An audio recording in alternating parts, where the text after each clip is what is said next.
All right, to close things out for today, I want to do a How Good Is It video. By request, Philly. Philly's an interesting one to look at. Now, I'm going to go ahead and do a little bit of a spiel at the start of this for anybody who might be new to the channel. How good is it? How bad is it? The series on this channel is just a quick overview of the roster. The season previews are looking at where the team's been, where the team's going. This is just more of a quick overview. The left side looks pretty darn good. Lear may very well knock Raffle out of that spot. They may just switch spots. Lindblom, you never know, right? We'll see how that works out. Giroux had a career year. Couturier may have had a career year as well. I say may because Couturier is younger than Giroux, so odds are Giroux's going to have a harder time replicating that season than Couturier. Couturier was his coming out party for the Flyers.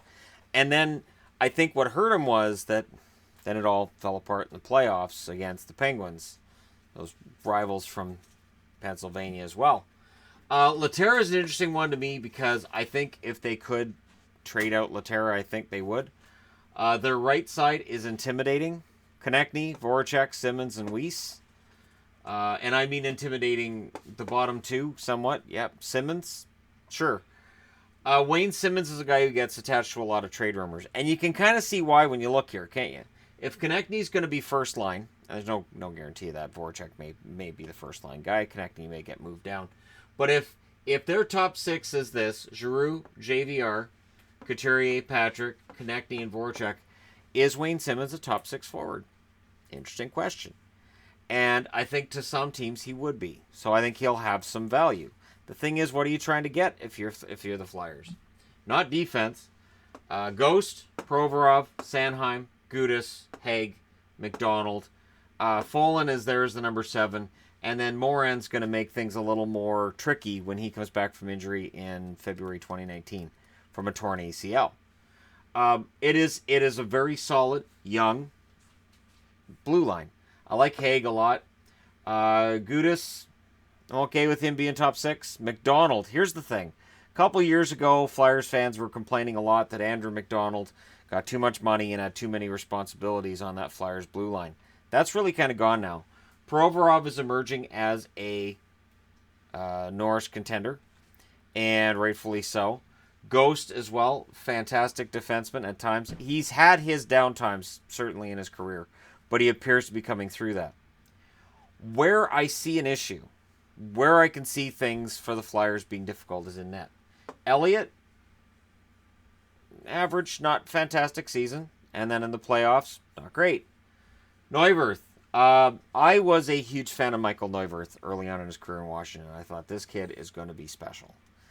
And it really hasn't happened. The Washington Capitals have developed some very good goaltenders over the year, and I still think Neuwirth has that capability. But for whatever reason, he hasn't been able to consistently put it together since he left Washington. And I don't know if this tandem of Elliott and Neuwirth lasts till the end of the year. But the trick is, Alex Lyon, who looked damn good in the American Hockey League playoffs, is he going to end up pushing out Neuwirth? Does Neuwirth end up being a guy that gets moved or waived or something before the season starts? Do they go with Elliott and Lyon, and is that a playoff caliber battery? Now, Carter Hart gets mentioned a lot. Flyers fans always keep saying, well, it's okay because we got Carter Hart coming. Carter Hart's 20 years of age. The odds of him jumping in and getting an NHL spot, not great. And I understand the excitement towards his future. I think that Hart is at least a year out. I think you give him time in the American League, you get him to learn the craft against pros down there, and then you bring him in. If you rush a goaltender, it can be absolutely catastrophic. Adding JVR, a second year out of Patrick, and Konechny continue to develop, as long as Giroux and Couturier keep up their levels of performance from last season, this team is going to score a ton of goals. This blue line is solid all around. It's here. And I hate to say that because the Flyers, going all the way back to Ron Hextall's last tour of duty, the Flyers seem to always be looking for a goaltender. It seems like there's always a search for a solid goaltender. And without it, I don't know how long you can survive. And the one thing that I think works in Philly's on Philly's behalf in their favor is that, yes, this tandem may have a hard time, but with all of this being in the Metro Division, which took a hit last year in their the likelihood of a Stanley Cup champion coming out of the Metro seemed slim at the end of the year. We'll put it that way, unless it was Pittsburgh. Washington overcame that and ended up being Stanley Cup champion. Now we can all agree that Washington and Pittsburgh are likely contenders. I don't know that anybody else in that division is. The Flyers, how good is it? It's as good as their goaltending makes it. So, there you go. My overview. Let me know your thoughts. Don't forget to hit like and subscribe if you're browsing your way through.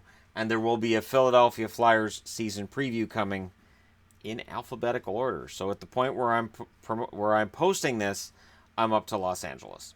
So it's Minnesota, Montreal, Nashville. So you see it's going to be a while. But I'll get there.